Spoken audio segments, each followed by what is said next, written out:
दशमस्कन्धः अथ अध्यायः चैप्टर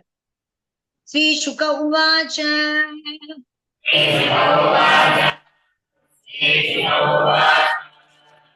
तर्हि चित्सुखमासीनं स्वतल्पस्थं जगद्गुरुम्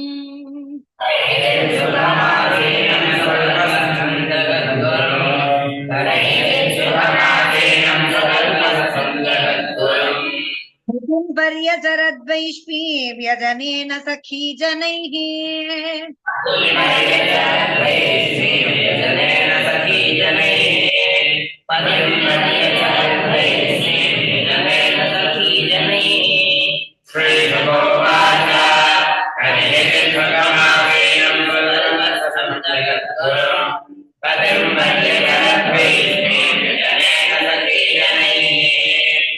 यस्वेतल्लीलया विश्वं सृजति अवति अतीश्वरः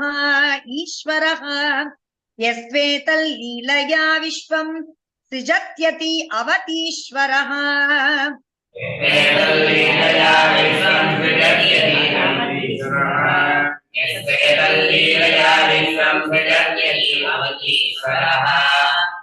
जातस्वसेतूनां गोपीताय यदुष्वजः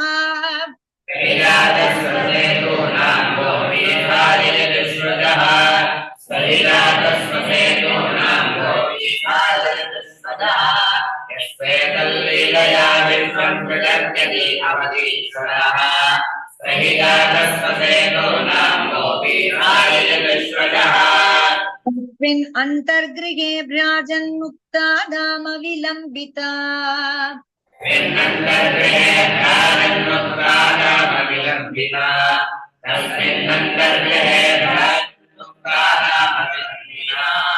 विराजिते वितानेन दीपैर्मणिमयैरपि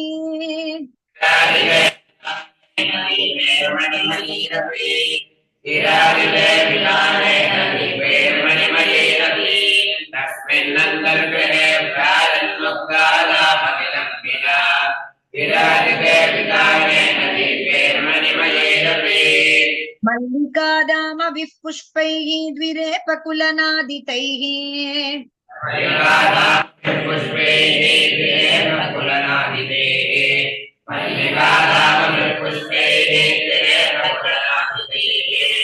चालरन्ध्रप्रविष्टैश्च गोपीः चन्द्रमसोमलैः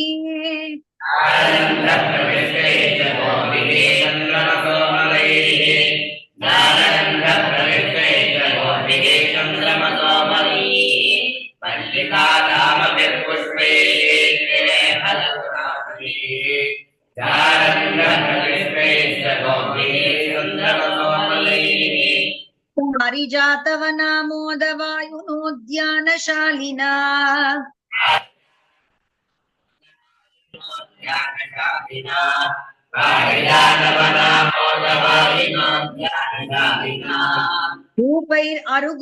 अगुरुजैराजन् जालरन्ध्रविनिर्गतैः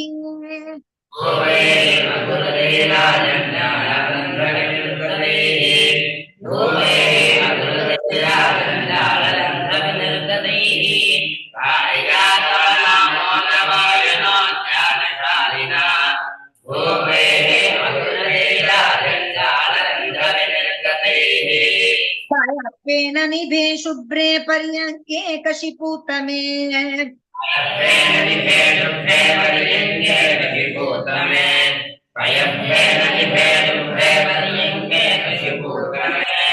उपतस्ते सुखासीनं जगताम् ईश्वरं पतिम्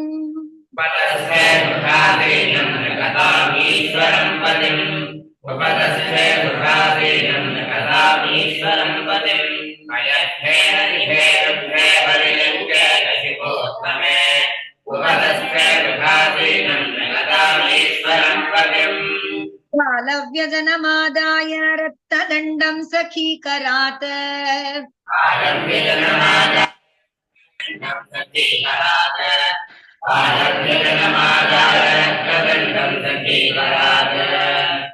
बीजयती देवी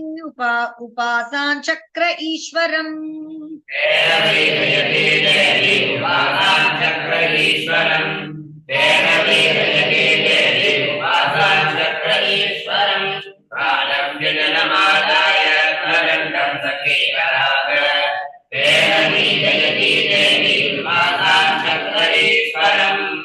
गोपाच्युतं क्वणयति मणिनूपुराभ्याम्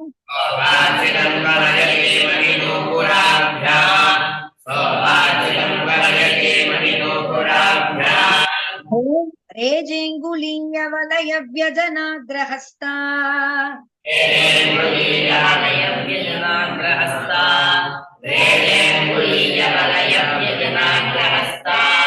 वस्त्रान्तगूढकुचकुङ्कुमशोणहारभासानितम्बधृतया च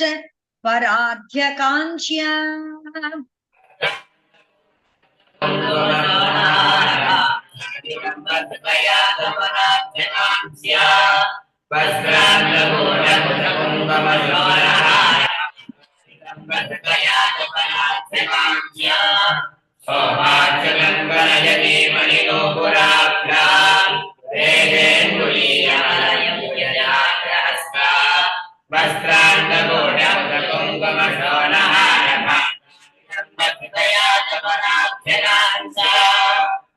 रूपिणीं श्रियमनन्यगतिं निरीक्ष्य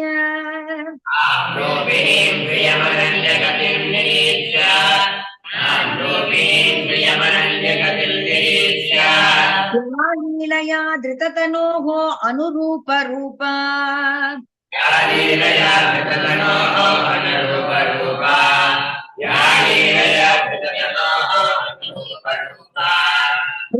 स्वयन् अलककुण्डलनिष्ककण्ठवक्त्रोलसत्स्मितसुधां हरिराबभाषे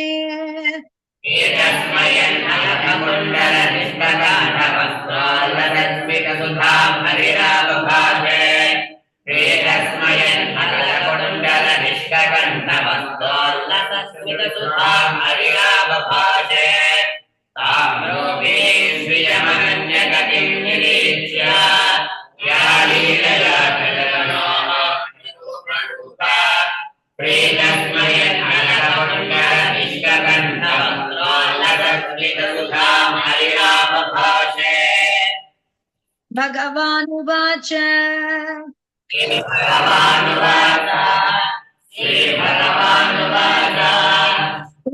पुत्रीप्सिता भूपैः लोकपालविभूतिभिः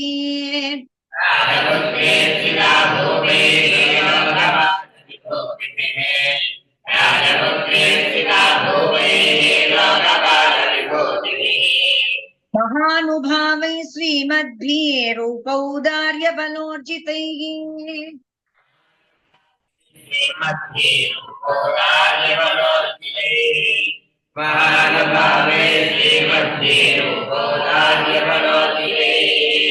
श्रीभगवानुवाच राजपुत्रेक्षिता भूपैः लोकपालविभूतिभिः महानुभावैः श्रीमद्भिः तान् प्राप्तानर्तिनो हित्वा चैद्यादीन् स्मरदुर्मदान्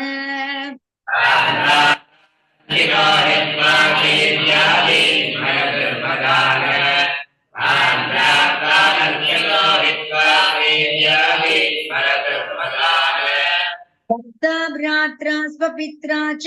कस्पानो बभृशे समान्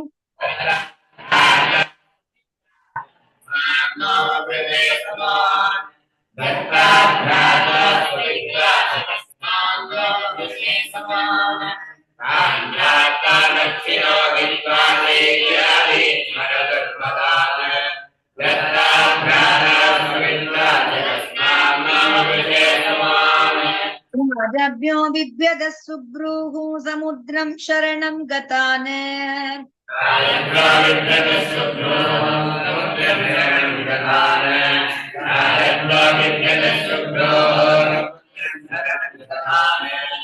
बलवद्भिः कृतद्वेषा प्रायस्त्यक्त नृपासना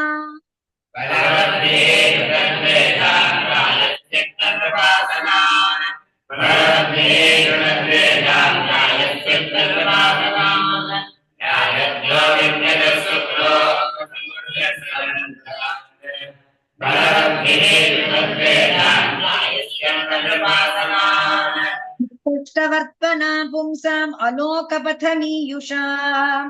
अस्पष्टवर्त्मना पुंसामलोकपथमीयुषा अस्पष्टवर्त्मना पुंसामलोकपथमीयुषा स्थिताः पदवीम् सुब्रूः प्रायस्तीदन्ति योषितः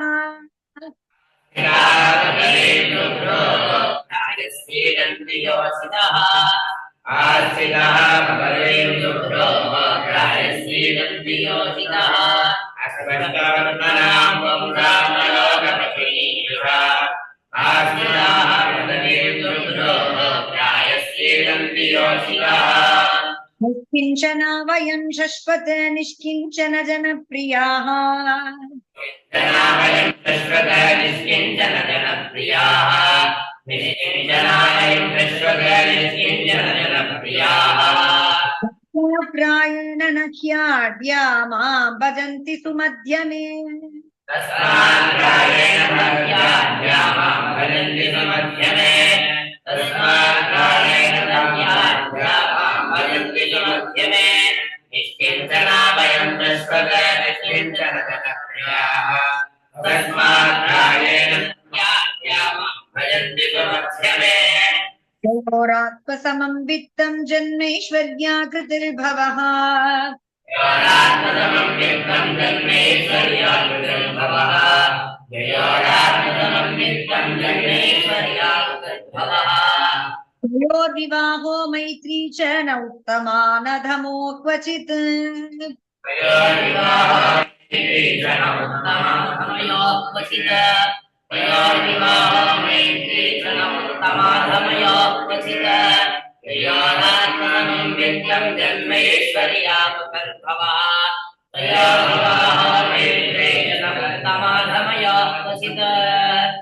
गर्भे तदविज्ञाय त्वया दीर्घसमीक्षया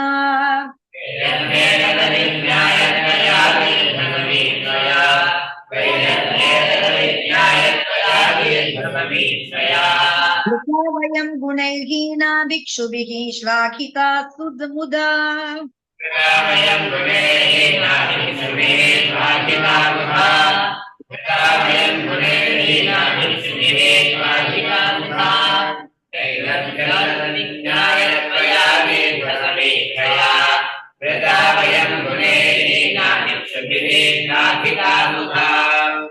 आत्मनोऽनुरूपं वै भजस्व क्षत्रियर्षभम्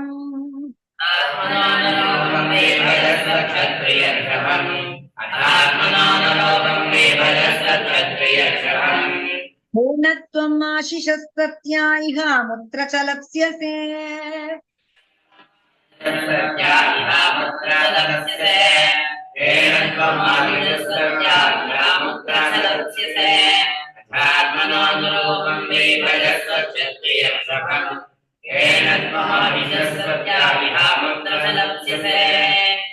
यशाल्वजरासन्ददन्तवक्त्रादयो नृपाः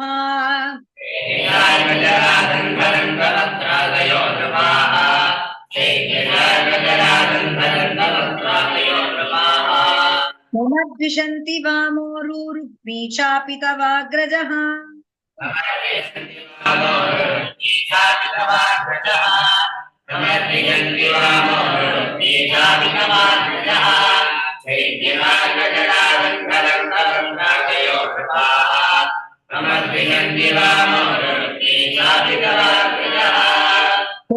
वीर्यमदान्धानां दृप्तानां स्मयनुत्तये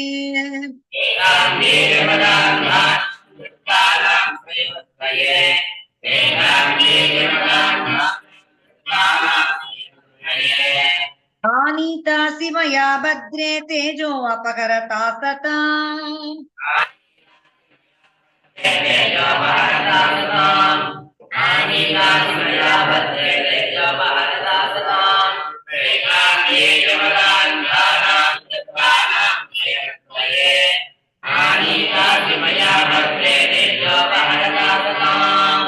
उदासीना वयं नूनं न स्त्री अपत्यार्थकामुकाः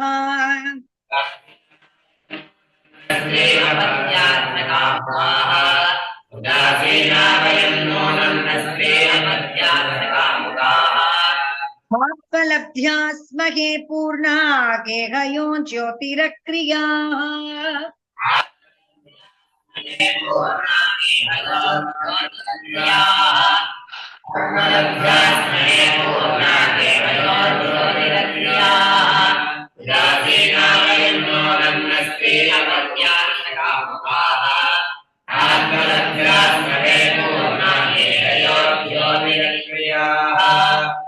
श्री हरये